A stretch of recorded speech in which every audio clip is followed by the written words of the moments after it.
Sibingelela abalandeli be-channel sesichaza kuyona amaphupho siphinde sichaze nezinye izinto ezike zenzeke emakhaya ethu esihlala kuwona-ke. Namhlanje bafowethu kunendaba engifisa ukuthi sikhulume ngayo nayo phakathi ngizoyilekelela ngokuthi uyiqonde ukuthi ngabe ichaza ukuthini, ngizoyilekelela ngayo amaphupho-ke. Bafowethu kunabantu engifisa ukuthi ngeke ngikhulume nabo ukuthola ukuthi bangabantu abakhonjiswa izimfihlo ezinkulu esuke sazokwenzeka emhlabeni esiphila kuwona-ke. Labo bantu bakhona kodwa inkinga yabo abazinakile noma abazazi ukuthi banomsebenzi ongakanani abafanele bewenze ukusiza uNkulunkulu, ukusiza nomhlaba wabo. Uyabo, manje labo bantu ngicela ukuthi ngibakhumbuze ngokuthi yini le ozozibona ngayo, yiziphi lezi zinto ezike zenzeke kuwena, ngoba ngiyacabanga ukuthi iningi labo abanye abantu bakhulile lezi zinto kufuze ukuthi ziyenzeka, vele ezinye zazo ziyenzeka. Uthola ukuthi umuntu uphuphe into kube yiyona ngempela. Kahle kahle wena usuke ungumuntu oyisilekeleli, oyisithunywa sikaNkulunkulu, ongumlekeleli kaNkulunkulu ekulwisaneni nemoya. Khona umoya engizonichazela wona bakwethu ekufanele kulwiswane nawo noma okulwiswana nawo.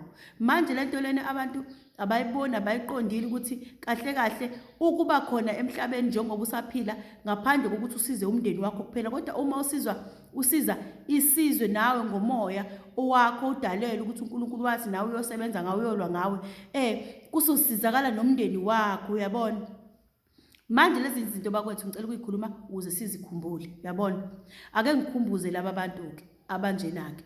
Uma ungumuntu othole ukuthi uthi mawulele wena uphuphe uzibona uhamba phezulu emafini, uzibone ugijima phezulu uze ufike phezulu emafini, uzibone usuphezulu ngaloyo ndlela, uthi uma uyibuka imizwa uyibukele phansi imncane kakhulu. Ungumuntu wena okhonjiswa izimfihlo ezinkulu zasezulwini. uNkulunkulu uyakuthuma kodwa usukhohliwe mhlambe futhi awazi ukuthi fanele wenze njani.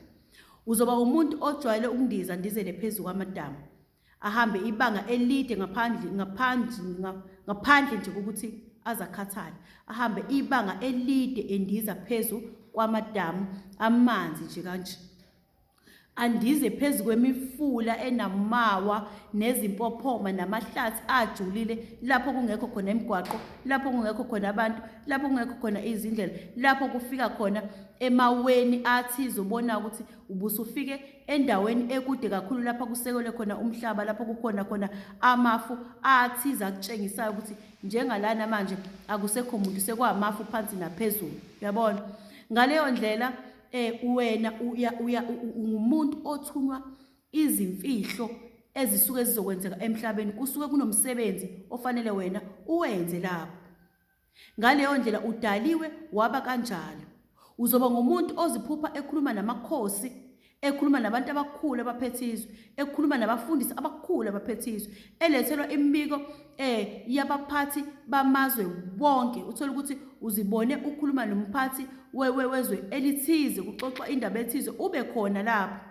Ungumuntu ozokhuluma nezikhulu nje zonke ezinkulu. Kungabi bikho uthola ukuthi awukaze uziphuphe zonke lezi zikhulu ezikhona eziphilayo emhlabeni. Uthola ukuthi zonke iningi lazo ziyafika kuwena, uyakhuluma nazo. Abakade bedlulile phambilini, abangamakhosi akade phethe umhlaba phambilini, uthola ukuthi bayafika bakhulume nawe. Uyabona, ungumuntu onjalo okhonjiswa izimfihlo bakwethu. Lento ngithi angikhulume ngoba isikhathi esikusona njengamanje asikho kahle. Siyabadinga laba bantu, bayadingakala, noNkulunkulu uyabadinga laba bantu ukuze bakwazi ukushintsha izimo ezithize, ukulwisana nalento esimo esithize somoya esihamba ngokunyonyoba. Kodwa abantu uthola ukuthi abanakile, abantu bakanje bazitshela ukuthi bona njengoba behlele emhlabeni, hayi noma ngabe yini eyenzakala thina singeni. Ayikho lonto. Wonke umuntu ohlele emhlabeni esaphila uyangena ngaphansi kwento esuke yenzeka emhlabeni. Uma kungenjalo ukungiphikisa ukuthi ayenzeki, kwenziwa yini uNkulunkulu bayenisa imvula mase engashiyikini?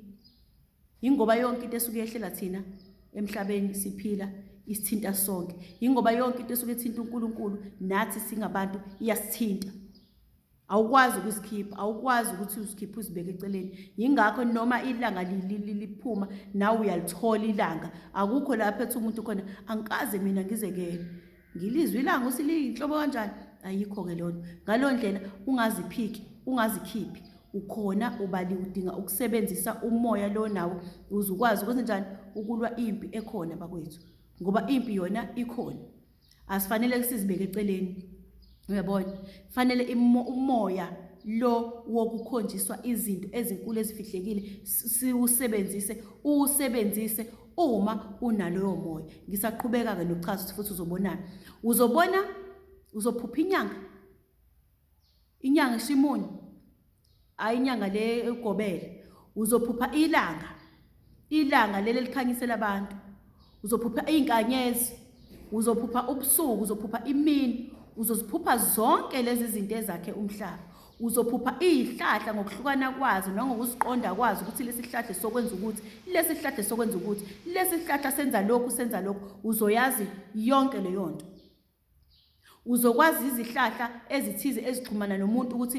lesihlahla simele usibanibani lesihlahla simele usibanibani njengani nje akangilinganise njengokuthi uthola ukuthi khona into abantu abaningi vele abayazi ngizoyibeka kodwa khona uthola ukuthi umntwana wakho usakhula usayingane akakaqini kahle kunezihlahla ezilekelela lowo mntwana lokuthi akhule ngesikhathi zikhula ziletha into ethize yokuqina kuyena ngesikhathi wena ungamsusi inwele ekhanda ngalo ndlela le nto esuka lapha enyulweni zakhe ehlahleni ixhuma la ezinweleni ngasikhathi uthola ukuthi umntwana wakho uyakhula ke akwazi umqinisa ngokokudalwa bakuthi ningaxabane nami ngiyaxolisa ukuthi ngibeke lento sengiqonda ukuthi uyokwazi yonke into ingakho uthola ukuthi isikhathi esiningi uma umntwana wakho ungamsusi inwele ukhula aphile kahle awumhamba udokotela isikhathi esiningi nje njalo awumhamba udokotela ngoba into yakhe izilungiselela yona ngokwemvelo ikhona vele into eqondene naye akekho umuntu ongenayo into eqondene nayo ke bakwethu ngokuphila emhlabeni uNkulunkulu uhlakaniphe kakhulu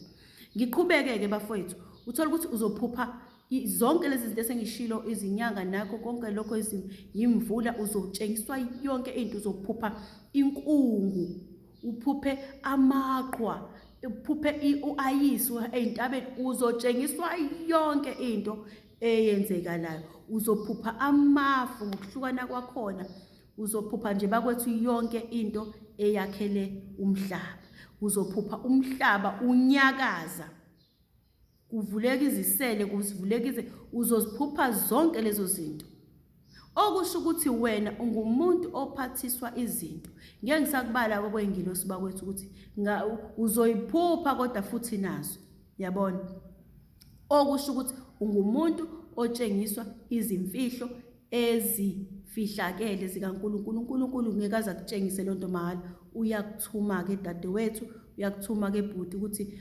akunyakazele ke manje wenze lokho engangikuthume khona usebenzise lo moya engangikuthume ngawufihla ngawubeka la kuwena ukuthi uyokwenza lokho mase kushaya isikhathi lento kufanele uyenze ngicabanga ukuthi abantu bonke bayabona emhlabeni ukuthi izinto sezihamba ngomnyulane kade zaqala ukuthi ke phela manje sekuhamba ngolunye uhlangothi abantu akabezame ukuthi bazifune bazikhumbule bakwethu ukuze abantu belekelelwe ngabanye abasuke behleli lo mphakathi bezibonile izinto ezinjenga labo bantu bakwethu bayasebenza bafethu yabona nje lo moya lo uyasebenza bafethu umoya kaNkulunkulu lo usebenziseni ngoba ukhuluma nani izinto lezo fanele nizilungise neso ngiqhubeke kuzothi ke mongasaphuphi ke manje ngiyaxolisa unkanda kuzothi mongasaphuphi ke manje okuzokwenzeka nje kuwena empilweni yakho uzoba umuntu kanjani uzoba umuntu othanda ukugqolozela amafu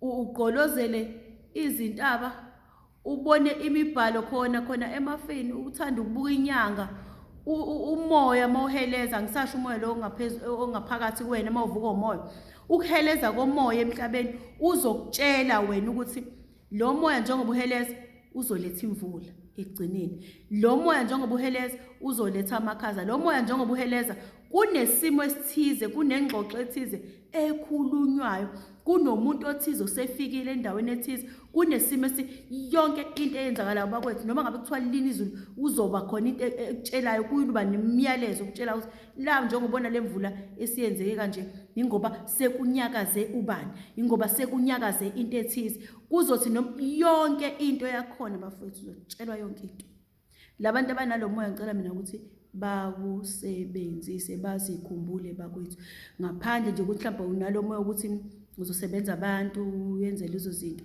Cha, khona lo okutshengiswa izimfihlo ezifihliwe. Uzoba umuntu okhonjiswa zonke izinto ezikhona emhlabeni. Uthola ukuthi mhlambe u99% wezinto zonke ezikhona wena uyazazi, uyazitshengiswa usuku nosuku. uNkulunkulu wenza isiqiniseko sokuthi wena uzithole lezi zinto, kungabi khona lapha okuyokuba khona ukulimaleka, kanti wena uyazi unikiwe lento usuyoyilungisa kanjani. Kuphinde futhi labo bantu abantu abakwazi ukubuka ukuthi lizona bazozo bayeza, kungekho moya, kungekho lutho, behleli bakutshela ukuthi lizona-ke namhlanje lini. Bakwazi ukukutshela ukuthi lolu suku alizohamba kahle, basize isimo somoya sasemhlabeni bafethu ukuthi la-ke manje angeke kuze kuhambe kahle, kuzokwenzeka into ethize.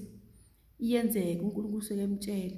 Uzobona njengoba ngishilo, uzobona imibhalo noma ngabe kuthiwa ulalile-ke ebusheni, uzobona imibhalo ethize ekhulunywa abantu ethize phezulu nebhalwa ngabantu bakwethu. Ngiyacela mina ukuthi abantu bazikhumbule ukuthi bona bangobani. Ngizoyixoxa indaba yokuthi kungani lo moya lona kumele usebenze. Yiphi lento eliwa ngomoya kaNkulunkulu bakwethu? Ake ngiyimise la le video, ngizophinda ngenze enye ividiyo engizokuchazela ukuthi kahle kahle kwenzakalani, indaba udinga umoya ukuthi uzikhumbule wena ukuthi ungumuntu okhonjiswa izinto ezizimfihlo. Ngithe uzophupha amaphupho okundiza, ndizele phezu kwamanzi, ndizele phezu kwey'ndawo ey'fihlekile zama engenawo umgwaqo. Uzoyibona futhi ukuhamba emafini phezulu, uzozibona ukhuluma nabantu abakhulu, ubhale nje kwakuningi. Ngokokuphila kwakho lezi zinto uzokwazi ukuyikhonektela nazo, uzibone uzithanda lezi zinto ngokuzilandelela, uze uzizwe ukuthi uthola umyalezo. Kwesinye isikhathi uzobona if uthola ukuthi alikho ilanga, kodwa uthola ukuthi kunefu elilodwa eliphezulu elimhlophe linento ecwebezelayo ekhanyayo. Yingoba usukuvakashela uzobhekwa wena.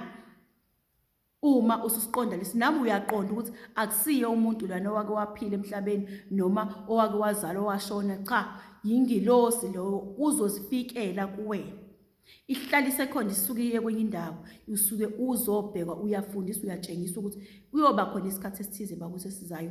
Impi yakhona iyoba idinga abantu obazokhuluma into yamanje kushonele, khuluma into yamanje kushonele bafethu. Ningangizwa kabi, ngiyaxolisa ukusho kanjalo, kodwa izinkinga zomhlaba ake ngisho kanjalo.